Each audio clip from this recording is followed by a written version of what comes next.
Bismillahirrahmanirrahim. Assalamualaikum warahmatullahi wabarakatuh. Alhamdulillah alladzi bi ni'matihi tatimmu shalihat. Alhamdulillah alladzi arsala rasulahu bil huda wa dinil haqq liyudhhirahu 'ala ad-dini kullihi wa kafa billahi shahida. Asyhadu an la ilaha illallah wahdahu la syarika lahu wa asyhadu anna Muhammadan 'abduhu wa rasuluh.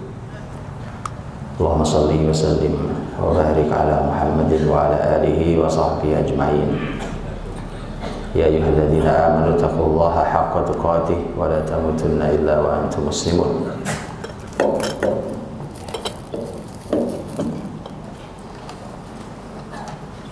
Allahumma bika asbahna wa bika amsayna wa bika nahya wa bika namutu wa ilaika nusyur. Amma ba'd. Saya sering dirahmati Allah, jamaah subuh yang berbahagia, bersyukur kita pada Allah, pertemuan pagi yang penuh berkah. Segala puji bagi Allah yang telah menghidupkan kita setelah mematikan kita, seperti doa bangun tidur kita, alhamdulillah dari ahyana ba'da ma amatana.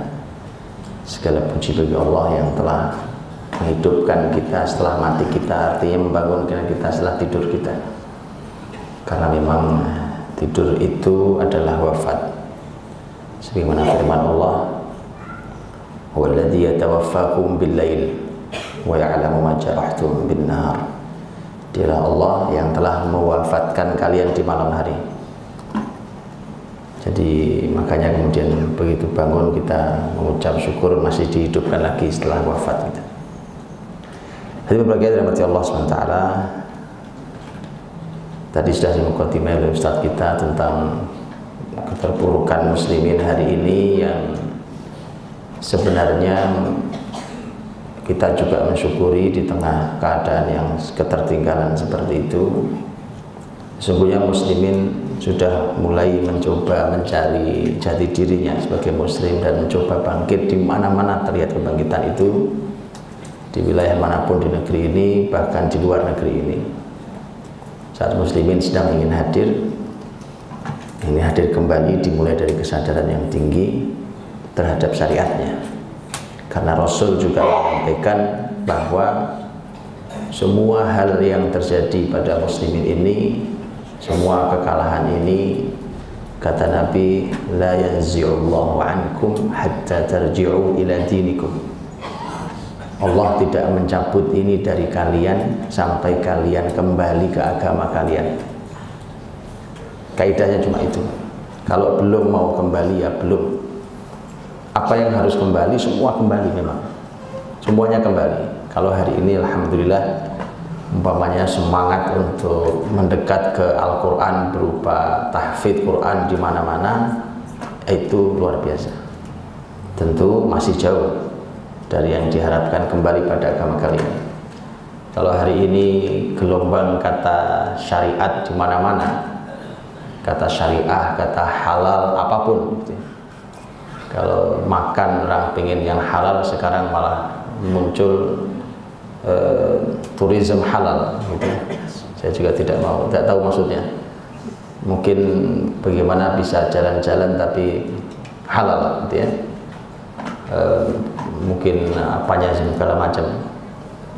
Ya semangatnya kita apresiasi dengan semangatnya.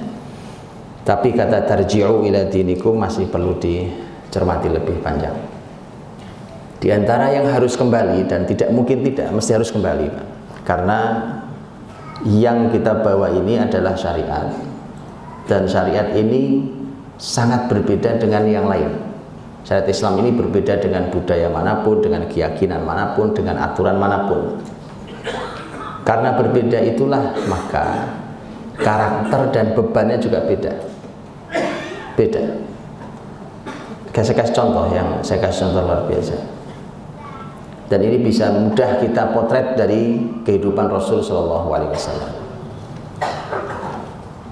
Kita ingin menjalankan umpamanya syariat seperti Rasul, dengan beban yang luar biasa yang menguras bukan hanya fisik kita. Kalau cuma lelah fisik, ditidurkan bangun seger. tapi begitu menguras pikiran kita, menguras rasa kita. Karena orang beriman itu melihat kemaksiatan punya kegundahan yang luar biasa dalam dirinya. Melihat ketidakberesan itu gelisahnya luar biasa. Nah, orang hidup dalam kegundahan kan bisa dibayangkan, perlu menguras tenaga sendiri. Bahkan dia bisa meminta fisik lebih besar daripada orang lelah lari, lelah nyangkul, lelah dan seterusnya.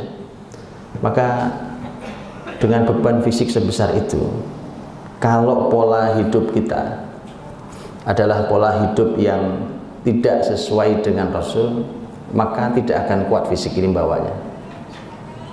Akan kuat. Disitulah nanti kita paham. Disitulah paham bawahnya beban yang begitu besar di syariat ini. Dan memang Allah sendiri yang menyampaikan bahwa wahyu ini berat. Inna sanulqi 'alaika qaulan tsaqila. Sesungguhnya kami akan melemparkan kepadamu. Kata alqa itu sebenarnya melemparkan. Jadi sudah barang yang berat dilemparkan. Untuk melihat bebannya bertambah. Bukan kami berikan, kata alqa itu kami lemparkan kepadamu wahai Muhammad qaulan tsaqila, perkataan yang berat. Itu menunjukkan betapa beratnya wahyu ini. Berat dalam segala hal, secara fisik berat. Nabi Muhammad kalau dapat wahyu lagi di atas kendaraannya jatuh terduduk.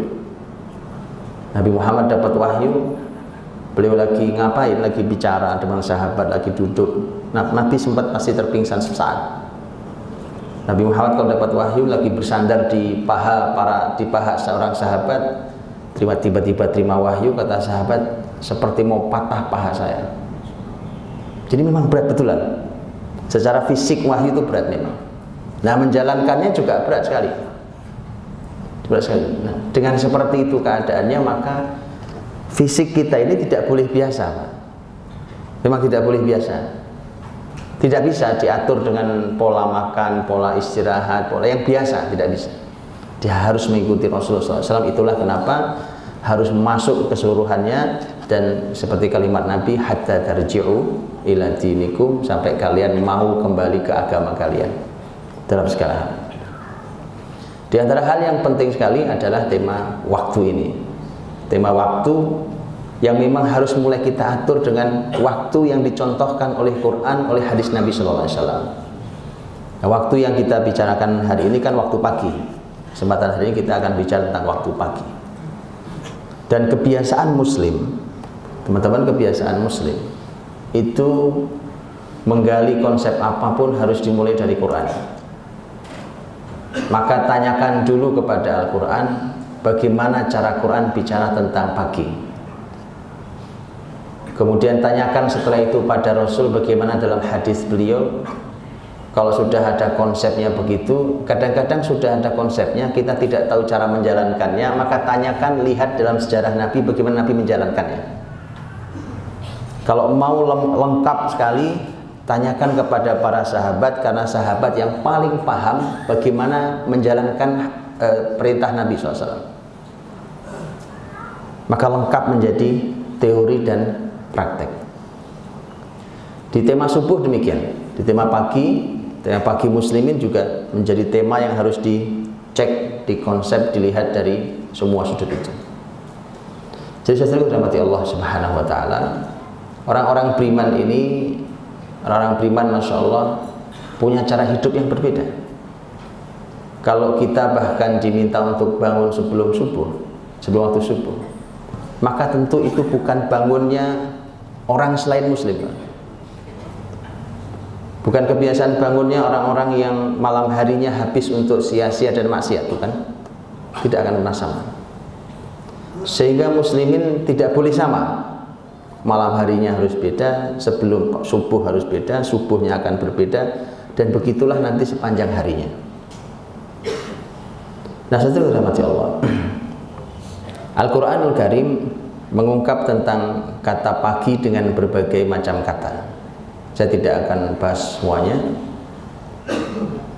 Ada banyak kata yang dipakai, karena Quran terkadang menggunakan kata subuh, subh, baik kata dalam bentuk masdarnya as-subh atau dalam bentuk fi'ilnya. Fa subhanallahi hina tumsuna wa hina tusbihun, itu fi'ilnya, contoh fi'ilnya. Tapi juga kadang Quran mengungkap dengan istilah lain. Masih dalam rangkaian pagi, Quran mengungkap dengan istilah al-fajr. Begitu juga nanti kadang-kadang diungkap dengan fenomena alamnya. Fenomena alamnya, karena ada matahari, ada awan di pagi hari, dan berbagai macam yang oleh Quran dibahasakan berbeda-beda. Kalau teman-teman membuka kata subuh saja dalam Quran, maka akan dijumpai beberapa ayat di beberapa surat kata subuh ini, baik berupa tadi masdar ataupun kata kerja, yang dia memotret beberapa hal. Yang paling banyak dipotret adalah selain tema waktu yang subuh itu, tetapi juga ada dua tema besar yang lain, yaitu tema ibadah dan tema mengalahkan musuh. Ini menjadi menarik. Jadi selain tema waktu, jadi tema waktu was-subhi idza tanaffas, was-subhi idza tanaffas, demi waktu subuh yang bernafas. Tanafas itu nafas, nafas. Belum tahu waktu subuh bernafas. Apa maksudnya subhi idza tanaffas? Wal laili idza as'as was subhi idza tanaffas. Pernah untuk tadabburi ayat ini? Subuh bernafas itu maksudnya apa? Saya punya kenangan indah tentang ayat ini. Waktu itu salat di Masjidil Haram, saya lupa apakah Ramadan atau apa, dan saya ingat betul karena kenangannya buat saya agak aneh. Imam Masjidil Haram Syekh Su'ud Shuraim, Syekh Shuraim hafizahullah ta'ala, saya sangat suka dengan bacaan beliau, dan beliau waktu itu membaca ayat ini, wal laili idza as'as was subhi idza tanaffas. Itu beliau nangis sampai nggak bisa lanjut. Ayo coba antum pikirin, kenapa beliau nangis ya? Itulah kenapa buat saya dalam kenangannya, apa yang beliau tangisi di ayat ini gitu. Betul kan? Wal laili idza as'as tentang malam, dan tentang subuh tentang pagi hari yang bernafas. Betul kan? Lihat bedanya ahli Quran sama kita. Sampai sekarang kita nggak paham, betul? Itu beliau nangis sampai nggak bisa jalan baca ayat, berhenti baca ayat. Ya tadaburnya, ya kan? Ayat kita hafal lewat, ya kan? Makanya ini penting untuk setelah gelombang kita mencintai tahfidz Quran ini, berikutnya adalah mentadaburi Qurannya. Nah, kembali bahwa bahkan ketika Allah bersumpah dengan was-subhi, juga wal fajri dan seterusnya, membuktikan, karena sumpah itu membuktikan betapa pentingnya. Dalam Quran Allah tidak bersumpah dengan hal yang sepele. Tapi dua hal yang berikutnya menjadi luar biasa, karena yang satu bicara tentang aktivitas muslim di pagi hari itu, dan yang satu lagi bicara tentang menyerang musuh di pagi hari itu. Jadi yang satu berhubungan dengan internal muslimin, ibadah muslimin, yang satu lagi berhubungan dengan muslimin melawan musuhnya. Dan ini ada dalam beberapa ayat. Umpamanya tadi ayat yang tadi saya bacakan, fasubhanallahi hina tumsuna wa hina tusbihun. Maha suci Allah saat kalian memasuki sore hari dan saat kalian memasuki pagi hari. Itu adalah kata tasbih, subhanallah, yang tafsir dari kata tasbih bisa tasbih zikir, bisa maknanya sholat dan seterusnya. Atau juga tentang ayat yang lain yang tidak menggunakan kata subh, banyak menggunakan kata bukrah. Bukrah itu pagi. Fi fi buyutin adinallahu an turfa'a wa yudhkara fiha ismuhu yusabbihu lahu fiha fil ghudwi al-ghudwi di situ wal asal. Ini juga tema pagi. Jadi ungkapan kata pagi banyak di Quran. Pembahasan tentang beribadah di pagi dan sore hari disebut oleh Quran menggunakan beberapa kata, dan itu menunjukkan, dan itu terulang-ulang menunjukkan betapa pentingnya ibadah pagi dan sore itu. Bahkan dalam sejarahnya Muslimin ini mendapatkan, Rasulullah SAW itu mendapatkan perintah untuk sholat sebelum sholat 5 waktu, karena sholat 5 waktu itu kan turunnya kurang lebih setelah 12 tahun beliau jadi Nabi. Ya, terus sepanjang 12 tahun itu sholatnya bagaimana? Ulama mengatakan bahwa Nabi itu seperti ayat tadi itu, sholatnya pagi sore. Karena kita diminta untuk bertasbih tadi, fasubhanallahi hina tumsun wa hina tusbihun, pagi sore, sore pagi. Diminta untuk melakukan tasbih yang maknanya bisa tasbih artinya zikir, makanya ada zikir pagi sore, dan terus masih abadi syariatnya. Dan kemudian sholat.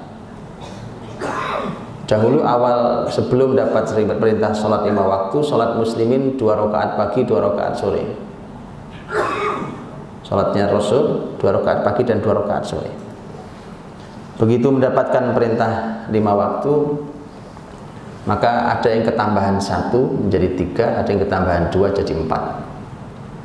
Sehingga para ulama mengatakan itulah mengapa kalau seorang musafir dan ada keutamaan untuk mengqashar sholatnya, maka dikembalikan ke jumlah utamanya, yaitu 2, kecuali maghrib yang 3 yang tidak bisa dikembalikan 2. Nah, seterusnya dirahmati Allah. Jadi muslimin dipotret oleh Allah tentang waktu subuhnya, tentang ibadahnya. Dan inilah ternyata yang berhadapan langsung dengan ayat-ayat yang menunjukkan muslimin menyerang musuhnya. Contohnya ayat yang kita juga hafal, surat Al-Adiyat, wal mughirati subha. Al-mughirat, kata igharah itu artinya nyerang musuh, nyerang camp musuh, itu igharah. Menggunakan kuda-kuda atau menggunakan panah-panah. Wal mughirat subha, di waktu subuh. Begitu juga idza nazala bisahatihim fasa'a sabahul muntarin. Ini kalau datang pasukan muslimin, kalau datang pasukan, maka itu menjadi subuh yang buruk bagi mereka. Maka Nabi waktu di Khaybar itu kan Nabi melakukan perjalanan dari Madinah ke Khaybar yang cukup jauh, ratusan kilometer. Begitu sudah mendekat ke benteng-benteng Yahudi, wilayah Khaybar, bukit dan benteng-benteng, maka Nabi SAW mengatur strateginya. Nabi memutar arah, masuk dari arah utara, dan ini strategi sendiri. Harusnya kan dari selatan, karena Madinah posisinya di selatan Khaybar. Tapi Nabi belokkan, masuk, jadi begitu berjalan gitu, kemudian masuk, malah belok masuk dari arah utara. Dan itu cerdasnya Nabi dalam strategi. Begitu Nabi masuk, sudah siap, maka Nabi masuk ke perbukitan yang mereka miliki itu. Kemudian Nabi berteriak, kata Nabi, Allahu Akbar, inna idza nazalna bisahati qaumin fasa'a sabahul mundarin, kata Nabi SAW. Ya, Allahu Akbar, kharibat Khaybar, kata Nabi, Allahu Akbar, Allah Maha Besar, hancurlah Khaybar.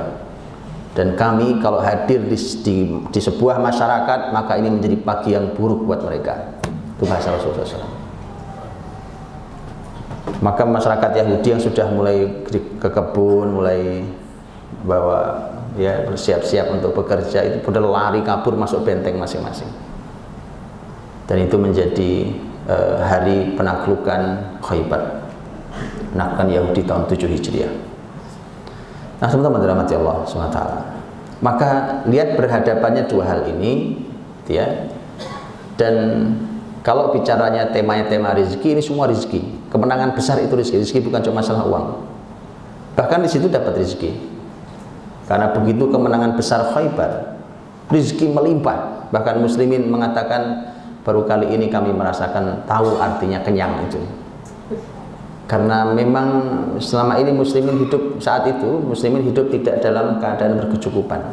Sebagian berkecukupan tetapi banyak yang tidak berkecukupan. Maka mereka benar-benar mendapatkan rezeki pagi. Dan kalau pembicaraannya adalah pembicaraan tentang kemenangan muslimin di berbagai bidang, itu rezeki anugerah yang besar, maka memang subuh kita ini atau pagi kita ini harus pagi yang berbeda. Tidak boleh sama. Cara orang hidupnya orang beriman dengan cara hidupnya orang lain kok sama, ya tidak benar. Tidak mungkin sama. Maka harus berbeda. Baik.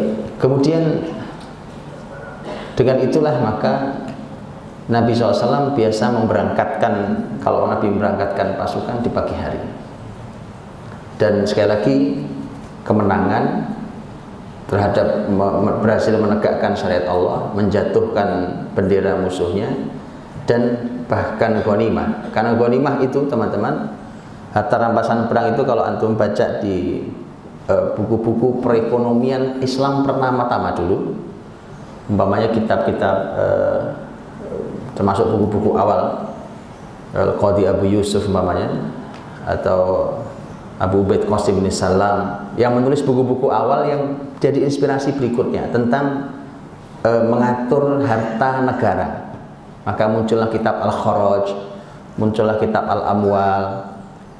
Itu di situ memasukkan ghanimah sebagai bagian penting dari income negara. Ghanimah itu karena besar, angkanya sangat besar.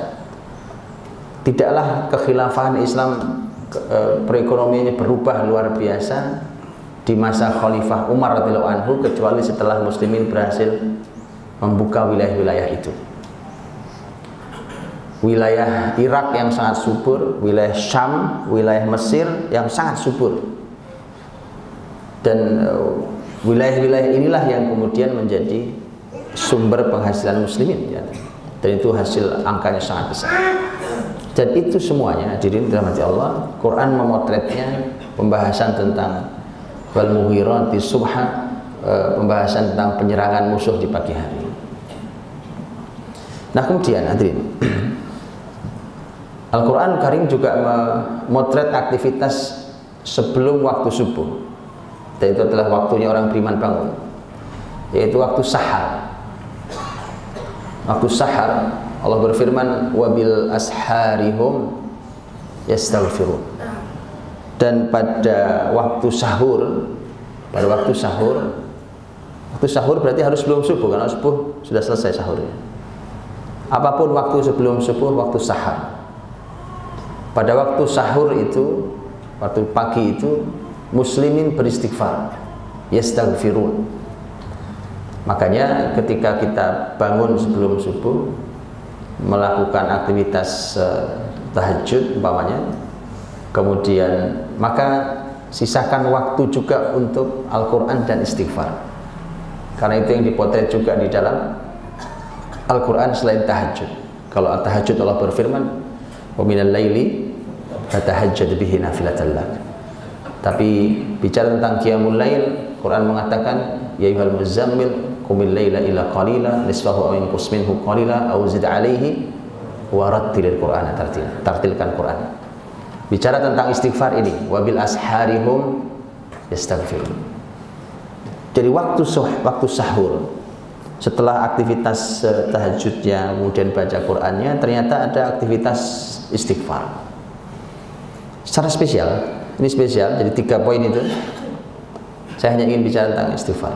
Istighfar, teman-teman dirahmati Allah, inilah yang bisa jadi kita menganggapnya memang tidak nyambung, tetapi orang beriman Masya Allah istighfar. Lihatlah bagaimana Nabiullah Nuh alaihissalam dalam surat Nuh ketika mengiming-imingi masyarakatnya yang tidak kunjung mau beriman supaya mau beriman,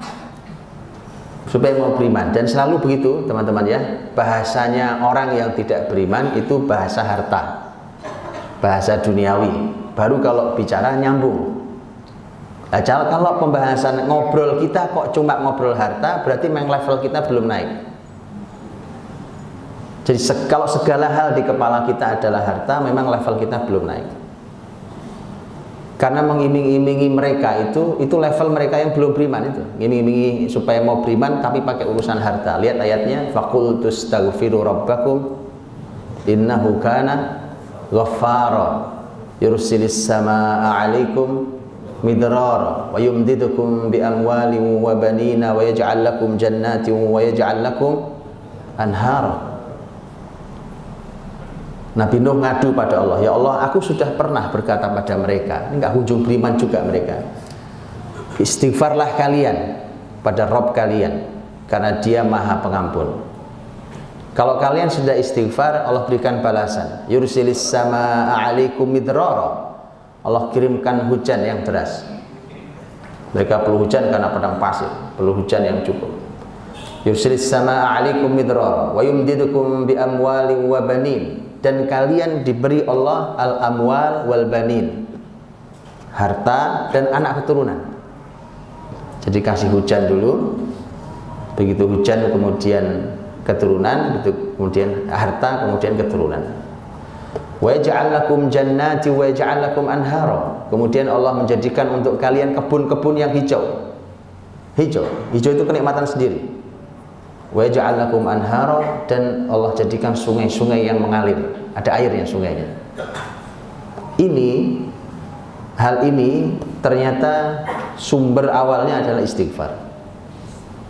Karenanya Imam Al-Hasan Al-Basri rahimahullah taala, imam ulama tabi'in, ketika suatu hari beliau didatangi, lagi duduk di majelisnya, didatangi oleh orang datang mengeluh tentang kemiskinan. Kata Imam Hasan Basri, istighfar, kamu istighfar yang banyak. Datang lagi orang ngadu masalah yang lain, kata beliau, istighfar, berbanyak istighfar.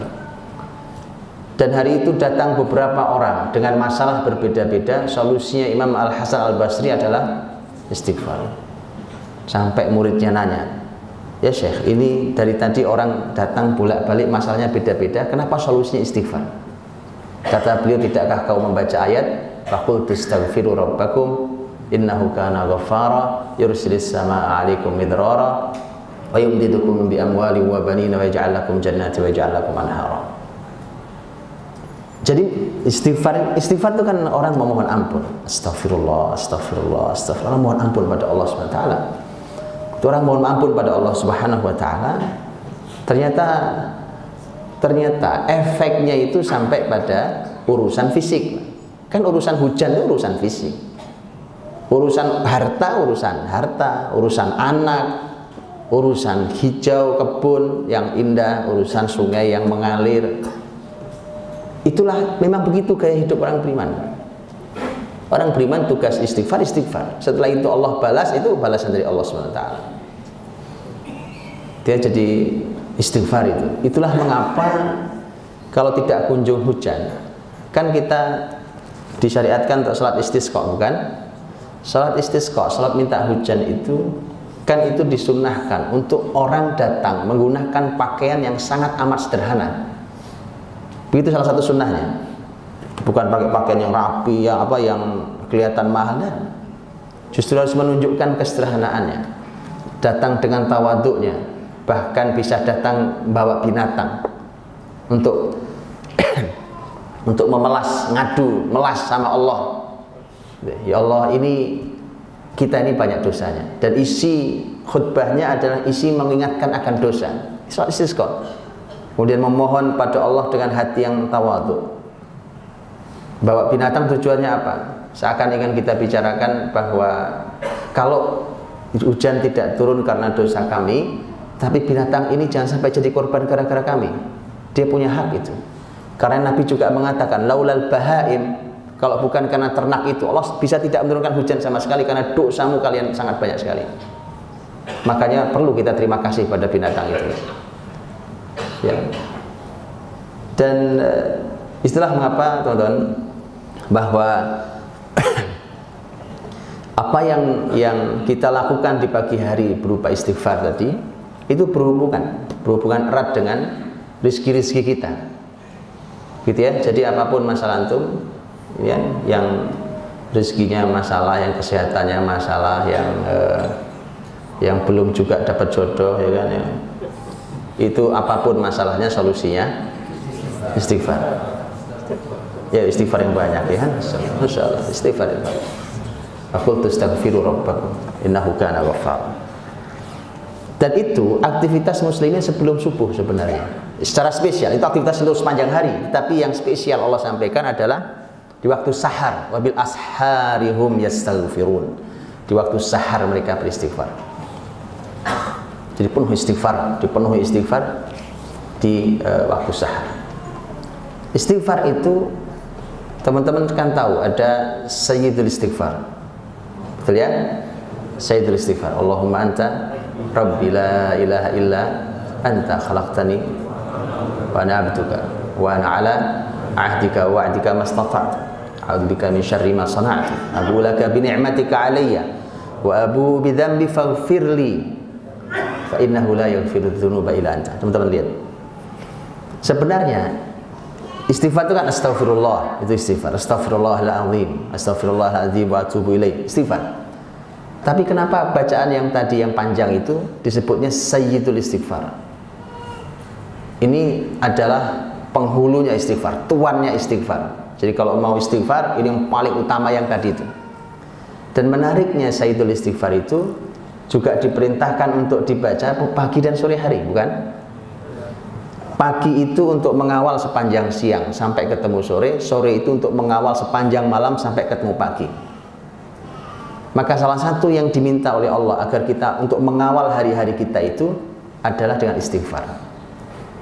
Dan istighfarnya diantaranya adalah sayyidul istighfar. Apa bedanya sayyidul istighfar dengan istighfar yang biasa? Sayyidul istighfar pun ujungnya adalah faghfirli. Ya Allah ampuni aku, istighfar. Ya ampuni Allah, ampuni aku. Yang membedakan adalah di dalam sayyidul istighfar itu ada dua hal. Ada dua hal yang berbeda. Yang pertama adalah pujian kita pada Allah. Yang kedua adalah pengakuan atas kelemahan kita di hadapan Allah. Itulah yang Allah sukai. Seorang hamba memuji Allah Subhanahu wa ta'ala. Makanya ada sunnah memuji Allah dalam sebelum berdoa, memuji Allah, kemudian mengadukan kelemahan diri kita di hadapan Allah SWT. Bukan gitu? Allahumma anta rabbi, itu memuji Allah. La ilaha illa anta, memuji Allah. Khalaqtani, memuji Allah. Betul? Wa ana abduk, ini mulai ngakui, aku hambamu ya Allah. Wa ana ala ahdika wa wa'dik, ini adalah aku ada terikat dengan perjanjian denganmu. Ini mulai pengakuan kita. Mastata'tu, itu semampu saya ya Allah. Nah, mulai mengatakan sebenarnya saya tidak mampu ini. Ini semampu saya ya Allah. Mastata'tu. Setelah itu a'udzu min syarri ma sana'tu. Aku berlindung dari keburukan yang aku lakukan sendiri. Jadi orang mengakui kelemahan dari Allah. Bahkan terus memuji sekaligus mengakui kelemahan. Bahkan abu laka bi ni'matika alayya wa abu bi dzambi, itu gabungan. Ya Allah, aku ini sebenarnya kembali kepadamu dengan semua nikmat yang kau berikan kepadaku, tapi aku ternyata kembali dengan dosa. Jadi kau kasih aku kenikmatan, tapi aku balas dengan jadi isi semua begitu, cuma dua itu isi.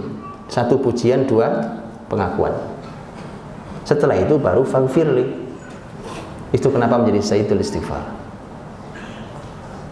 Dan itu ternyata mengawal pagi dan sore hari kita. Ya, dan itulah teman-teman, makanya zikir pagi sore, maka mari kita baca zikir pagi sore itu, masya Allah merupakan zikirnya orang-orang beriman. Ya, dan itu luar biasa. Ini pintu-pintu rezeki. Lihat, pintu rezekinya bukan hanya di dunia ini, sampai di akhirat. Lihat bagaimana ulama memberikan penjelasan tentang ayat di mana Allah berfirman tentang para penghuni surga. Allah berfirman, lahum rizquhum fiha bukrata wa ashiya. Mereka orang-orang penghuni surga mendapatkan rizkinya di surga pagi dan sore hari. Rizki surga ternyata pagi sore. Pagi sore dapat rizki. Ulama menyampaikan, mengapa rizkinya pagi sore?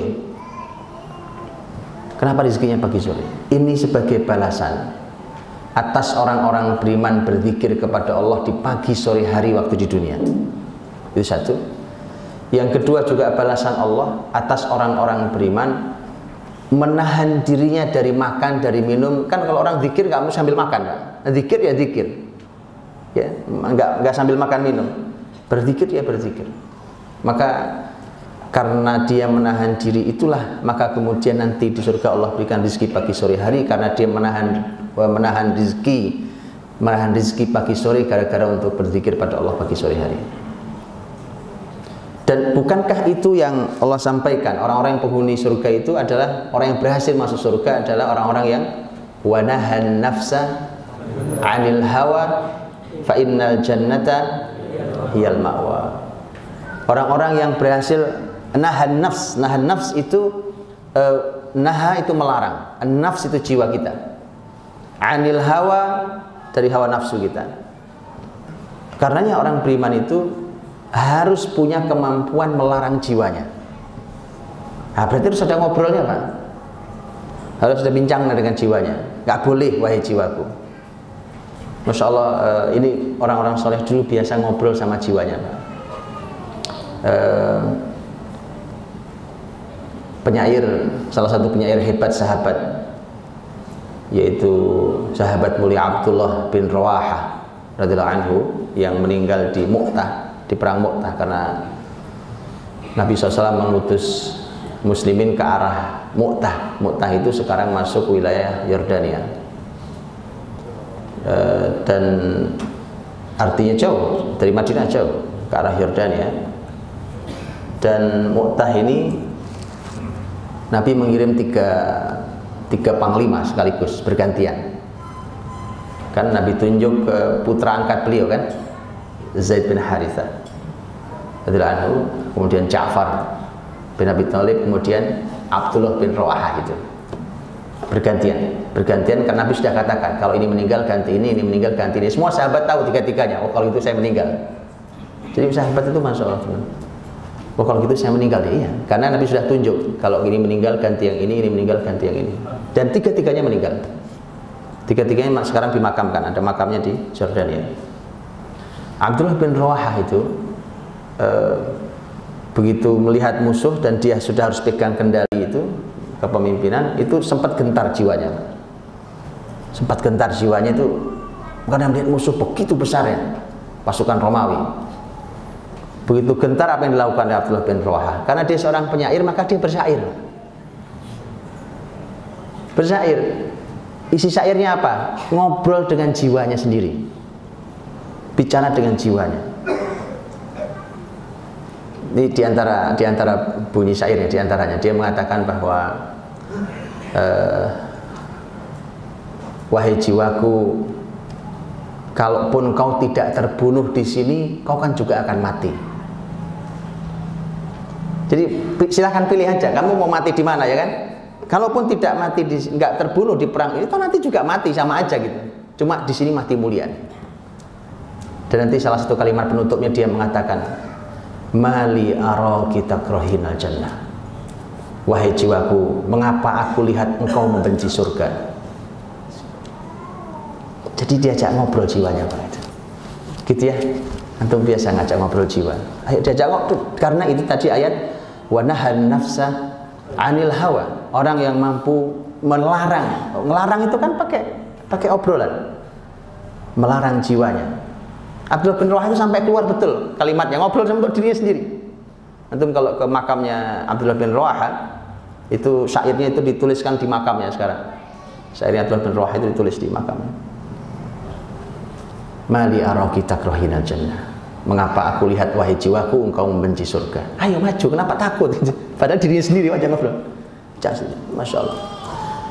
Dan wanahan nafsa 'anil hawa. Melarang jiwa. Jadi orang yang mampu menahan dirinya, melarang jiwanya dari hawa nafsunya. Fa innal jannata hiyal ma'wa, maka surga adalah tempatnya. Jadi kemampuan orang menahan dirinya. Nah, teman-teman dirahmati Allah SWT. Kemudian juga selain tadi zikir pagi sore tadi ya, zikir pagi sore tadi sebagian para ulama mengatakan bahwa mengapa rezekinya penghuni surga pagi dan sore hari, karena ternyata di dunia itu orang-orang beriman saat itu, di waktu itu mereka nahan makan gitu ya, nggak sempat makan, mereka berzikir, mereka zikir. Nah, itu Allah balas. Karena nanti hadirin, salah satu yang memberi syafaat kepada kita adalah amal kita.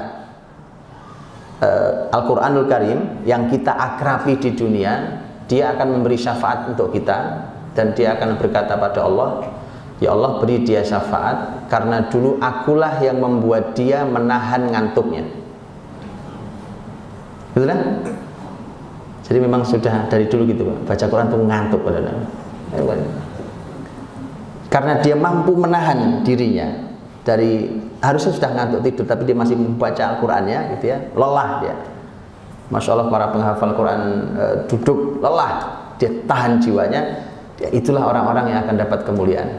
Dan itu yang nanti akan dilaporkan langsung oleh Al-Quran. Ya Allah, dulu aku yang membuat dia mampu bertahan kayak begini, maka beri dia syafaat. Persis sama dengan puasa, as-saum. Puasa juga akan memberikan syafaat, dan dia berkata pada Allah, ya Allah, dulu akulah yang membuat dia menahan makan dan minumnya.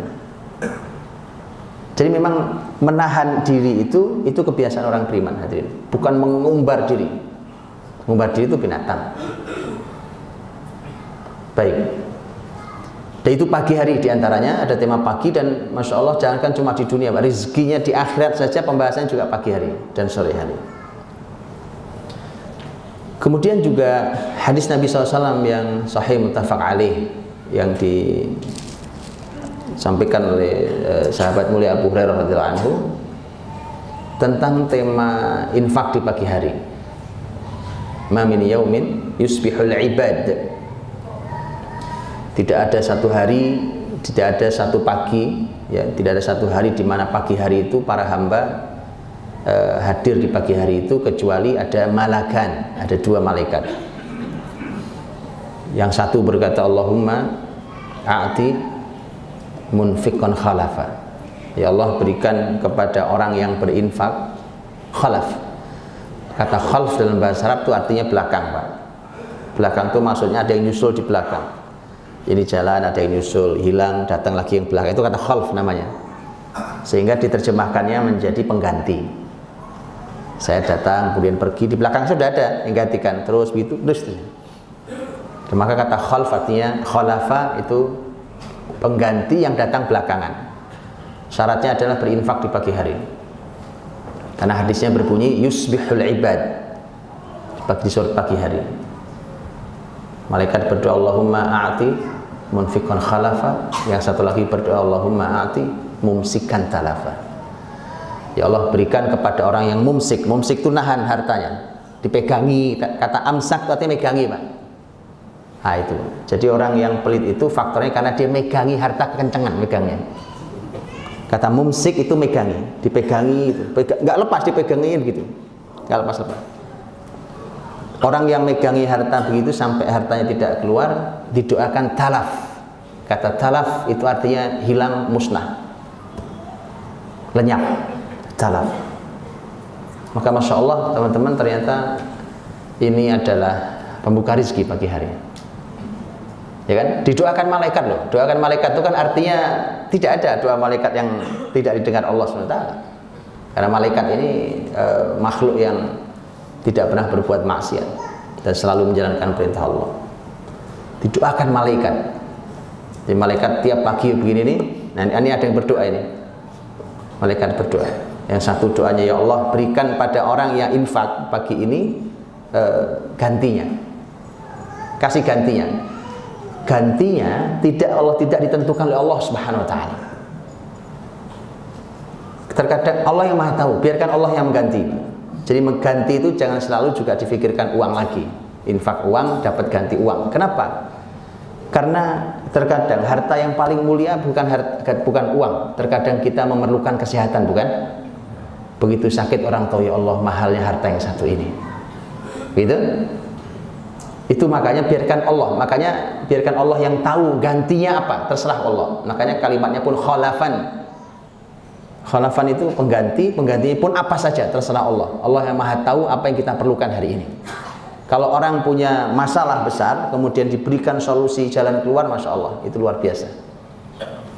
Itu pengganti. Jadi biarkan Allah yang mengganti, tugasnya hanya berinfak di pagi hari. Di pagi hari. Dan ini masya Allah memang menjadi kebiasaan mulia, teman-teman. Kebiasaan baik. Tidak perlu banyak tetapi rutin. Gitu ya. Karena itulah konsepnya. Konsepnya adalah sebagaimana yang disampaikan oleh Rasul SAW, ahabul a'mali ilallahi adwamuha wa in qall. Amal yang paling Allah cintai adalah yang paling dirutinkan. Mana yang paling diistiqomahi, dijaga rutinitasnya walaupun sedikit. Walaupun sedikit. Jadi memang tidak perlu banyak tapi rutin. Bagaimana kalau rutin dan banyak? Nah, itu nggak usah dijawab. Nah, itu sudah jelas, rutin banyak. Nabi ingin memberikan, karena biasanya begitu, yang banyak suka nggak rutin. Karenanya kata Nabi rutinkan, terus adwam, didawamkan. Wa in qalla, walaupun sedikit. Nah itu infak pagi hari. Orang yang nahan hartanya, dia tahan hartanya, dia pegangi kuat-kuat, tidak dia berikan hak orang lain, tidak dia keluarkan, tidak dia infakkan dan seterusnya, malah didoakan ludes hartanya, Pak. Kan bayangan manusia itu kalau saya tahan-tahan, nggak saya berikan ke orang, kan saya makin kaya. Ternyata tidak. Makanya hitungan matematika langit beda dengan hitungan matematika manusia di bumi ini. Matematikanya beda. Ya kan ini contohnya. Kan kalau hitungan kita, belajarlah ilmu accounting, kan? Accounting hitungannya kan jelas, wah ini uang saya begini, wah ini masih banyak, ya kan? Tapi kalau di dalamnya ada hak orang lain yang tidak Anda berikan, ini harta dalam ancaman kehancuran. Nggak lama ditalaf, karena malaikat tiap pagi berdoa. Tiap pagi berdoa itu, Allahumma a'ti mumsikan talafa. Itu matematika rezeki memang berbeda. Makanya Allah dari awal sudah menyampaikan wa fis samaa'i rizqukum wa ma tu'adun. Dan di langitlah rezeki kalian dan apa yang dijanjikan untuk kalian. Ada beberapa tafsir tentang kata ini, di langitlah adanya rezeki kalian, itu ada beberapa tafsir. Tapi diantaranya dari teks zahirnya terlihat bahwa rezeki kita di langit, ya. Jadi kita berjuang berjibaku di dunia ini, tapi ternyata rezekinya bukan di sini. Kan di sini kita kerja, di sini kita mencari uang, tapi ternyata rezeki kita tidak di sini, tidak di bumi ini, tapi di langit sana. Makanya seharusnya matematika rezeki itu harus pakai matematika langit. Yang tadi diantaranya tadi itu. Contoh, umpamanya kalimat Nabi Sallallahu Alaihi Wasallam. Nabi ketika menyampaikan bahwa kata beliau, siapapun yang masih menolong saudaranya, masih Allah akan tolong. Wallahu fi aunil abdi, maka nala abdu fi auni akhi. Allah masih selalu membantu seorang hamba kalau hamba masih mau bantu saudaranya. Itu matematika langit. Karena kalau bantu orang lain itu masih berkurang harta kita. Nah, yang bantu orang lain, yang tadinya 10 tinggal 5, karena yang 5 kita kasih orang lain. Itu matematika dunia. Tapi matematika langit tentang rezeki ternyata gantinya adalah kapanpun kalian akan dibantu Allah SWT. Dan itu indah sekali. Oh kamu perlu ini, oh kamu perlu ini, kan gitu, Pak. Itu semacam kita membeli apa saja. Ya Allah, saya beli ini dengan 5 tadi itu saya beli, dan setelah itu aku serahkan, terserah gantinya apa, karena Engkau yang maha tahu saya sekarang perlu apa. Itu belinya. Kan sampai tema surga pun jual beli, kan? Innallaha ashtara minal mu'minina anfusahum wa amwalahum bi anna lahumul jannah. Sesungguhnya Allah membeli, tuh beli. Kita sama Allah itu memang jual beli. Sesungguhnya Allah membeli jiwa dan harta orang-orang beriman itu dibeli dengan surga. Itu memang temanya adalah tema jual beli. Nah itu dari mulai istighfar, mulai zikir pagi sampai sampai kemudian infak di pagi hari, Masya Allah menjadi pintu-pintu keberkahan. Dan terakhir, teman-teman rahmati Allah, waktu pagi sendiri begini, ini adalah pintu keberkahan dan itu rezeki diantaranya. Makanya pembahasan tentang rezeki itu sebenarnya include di dalam tema keberkahan itu, karena salah satu maknanya hanyalah rezeki itu hanya salah satu makna dari kata berkah itu. Sesuai dengan hadis Nabi SAW yang diriwayatkan oleh sahabat mulia Sakhr, di mana Rasul Shallallahu Alaihi Wasallam berdoa untuk kita semua, Allahumma barik li ummati fi bukuriha, ya Allah berkahilah umatku di pagi harinya. Jadi waktu pagi sendiri itu ada keberkahannya. Nah, kata bukur itu ini masih termasuk hitungan pagi hari ini, sekarang ini. Maka di waktu pagi ini kita semua ada dalam naungan doa Nabi keberkahan itu. Dan perawinya sendiri, yaitu sahabat ini, Sakhr ini, itu beliau dengan doa itu dia praktekkan untuk bisnisnya. Jadi pagi-pagi itu dia sudah kirim para karyawannya untuk buka tokonya di pasar. Pagi-pagi itu, setelah tugas sebagai seorang muslim selesai di masjidnya, langsung buka. Kenapa? Karena berharap berkah tadi, berkah pagi. Dan benar, ternyata Sakhr menjadi pengusaha dengan harta yang melimpah.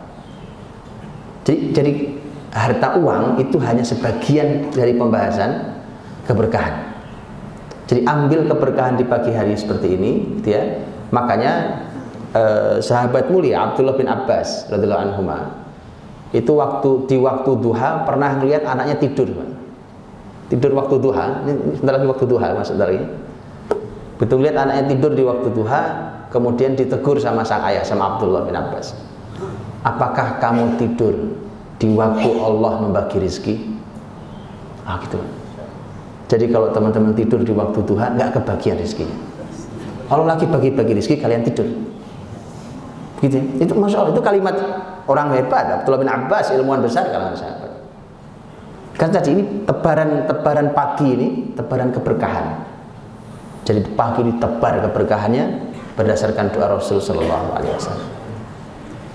Ya, jadi tidur pagi nggak ada tempatnya ya. Makanya ini rangkaian teman-teman, rangkaian. Kalau antum kalau pagi ya kan, kalau malamnya sampai larut ya pastilah paginya ngantuk. Bangun hanya untuk sholat subuh, kemudian tidur lagi. Makanya ini memang tidak bisa. Ini mata rantai ini harus disambung-sambungkan, harus sambung menyambung sampai kemudian muslimin itu kan harusnya ngantuk beratnya datang menjelang zuhur. Nah, maka kemudian muncullah syariat qailulah itu, ya, tidur sebentar menjelang zuhur. Biasanya Nabi tidur sebentar menjelang zuhur, walaupun juga bisa setelah zuhur. Nah, hadirin dirahmati Allah SWT, ini saya kira mudah-mudahan bisa memberi gambaran buat kita bahwa orang beriman itu waktunya harus penuh keberkahan, itu kuncinya. Jadi kata barokah itu tolong dikejar. Nanti kata barokah itu tolong antum jabarkan di semua hal, karena tema berkah tema yang sangat panjang, tema keberkahan sendiri. Kalau sudah tema keberkahan, masuk include di dalamnya tema harta atau tema rezeki segala macam itu. Antum cari semua titik keberkahan, apapun yang disebut dengan keberkahan di sana, maka itu harus jadi pembahasan sendiri. Ya, karena ternyata penduduk negeri seperti ini dengan sumber daya manusia yang melimpah, dengan sumber daya alam yang melimpah, tapi kok tidak makmur dan tidak bahagia, maka yang hilang adalah keberkahan. Karena Allah berfirman, "Law anna ahlal qura amanu wattaqau lafatahna 'alaihim barakat minas sama'i wal ardh." Kalau beriman bertakwa penduduk sebuah negeri, maka akan kami berikan keberkahan dari langit dan bumi. Walakin kadzabu, tapi karena mereka ingkar. Karena ingkar, walakin kadzabu fa akhadnahum bima kanu yaksibun, maka kami hukum mereka dengan sebagian ulah mereka sendiri. Itu cuma sebagian, Pak.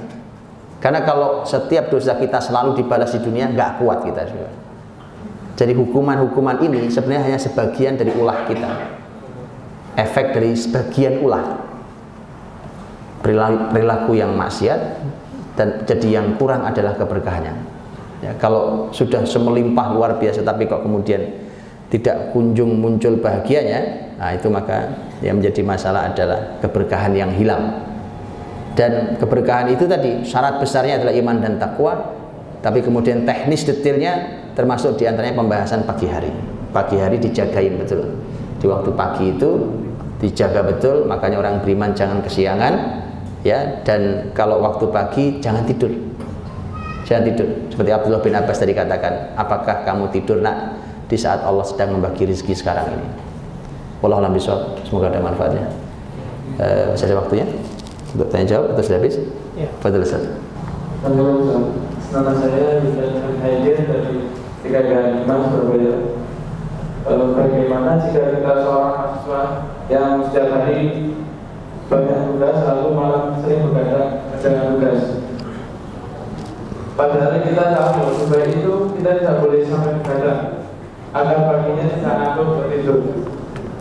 Bagaimana kita memilih, kita selesaikan, selesai tidak selesai kita berpati waktu biar tidak begadang atau kita tetap mengerjakan tugas? Iya, kaidah begadang malam itu teman-teman diatur dalam syariat. Bayangkan coba apa ada syariat selengkap ini. Begadang malam itu ada babnya dalam ilmu hadis.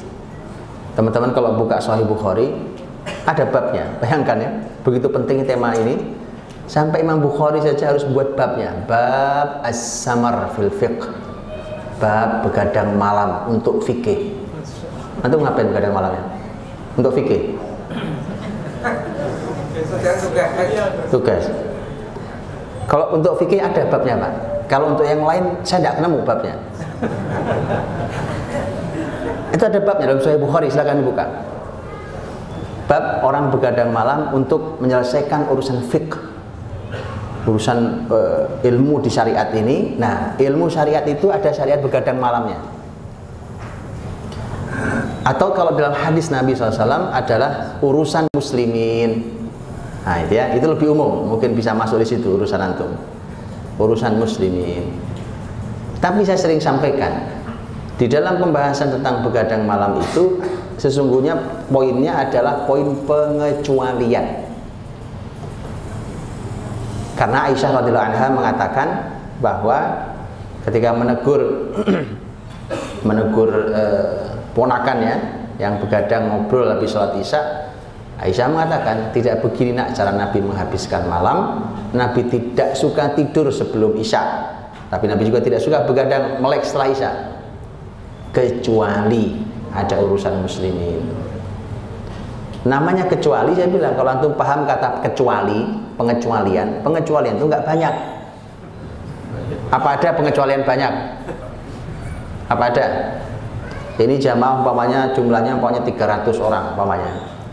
Ngaji rutin jumlahnya segini umpamanya. Tiba-tiba yang datang cuma 5 orang. Antum cara mengungkap kata kecuali itu mesti yang sedikit, Mas. Karena kalau enggak, ngapain nyebutin siapa yang hadir, Mas? Yang hadir sebenarnya sih semuanya hadir, Mas, kecuali gitu ya. Padahal dari 300 tuh yang hadir cuma 10 orang hari itu. Entah karena apa ya kan. So, hadir Mas yang ngaji 300 kayak biasanya. Hadir Pak. Hadir semua, hadir. Kecuali. Lah kecuali mana? Mending antum balik kalimatnya. Enggak ada yang hadir, Mas. Kecuali, betul kan? Cuma 10. Fulan 10. Kecuali itu selalu sedikit, teman-teman. Jadi ada begadang itu ada ilmunya dalam Islam ya, tetapi tadi namanya pengecualian dia tidak akan pernah banyak, sekali-kali mungkin. Bagaimana kalau aktivitas kita menuntut untuk itu semua? Tentu begini teman-teman, kita ini punya banyak pilihan dalam hidup ya. Jangan mudah kita kalah oleh keadaan. Sering-sering kita bilang, wah susah Pak keadaannya, wah susah Pak sistem. Kenapa? Emang Anda budak? Kalau Anda budak, Anda terikat oleh Tuan. Ya kan? Kita hidup merdeka itu, hidup kita merdeka, Masya Allah. Kita bisa atur hidup kita. Saya mau lakukan ini begini, saya nggak mau, bisa pindah besok ke sana. Kan begitu. Saya mau dengan syarat begini, orang merdeka. Tak merdeka. saya punya pilihan-pilihan. Nah, setidaknya dilatih. Latihlah di waktu kosong, waktu liburnya, silahkan dilatih. Nanti kalau sudah ketemu nikmatnya, pasti akan menuntut berikutnya. Namanya nikmat itu, pasti menuntut berikutnya. Tapi cobain dulu. Kalau waktunya lagi libur, ya kan, maka ya jangan begadang malam, nikmati itu. Saya dulu sudah lama, sudah sangat lama. Dulu saya bilang ke pengajian, isinya anak-anak muda, saya bilang, yuk kita cobain yuk. Saya bilang, saya sampaikan materi tentang begadang ini, kemudian saya bilang, cobain, kita coba, nanti pekan depan ketemu, saya mau tanya laporannya. Ngaji-ngaji begini. Ketemu minggu depan, saya tanya laporannya. Bagaimana pengalaman antum menjalankan tema ini? Ternyata jawabannya unik. Iya Ustaz, ternyata susah tidurnya. Jadi bukan susah bangunnya. Kenapa? Karena matanya sudah terlatih melek malam. Itu memang siklus yang harus diubah kan. Nanti kalau siklus ini antum ubah, kesininya akan berubah. Antum sebelum zuhur pasti ngantuk. Itu siklus itu memang. Tapi kalau enggak lancar jaya ya kan, nanti tidurnya malah habis subuh itu. Nah, itu siklusnya malah salah, harus digeser. Hidup ini begitu. Jadi harus di-manage itu, mana yang salah mata rantainya, ya digeser mata rantainya. Jangan terus dalam keadaan yang sama kalau memang tidak tepat. Ayo kita ubah. Jadi untuk waktu libur dicobain. Nanti kalau nikmat pasti akan menuntut hari-hari yang lain. Ya insya Allah banyak aktivitas yang bisa kita lakukan. Dan bumi Allah ini luas. Famshu fi manakibiha. Ya kan?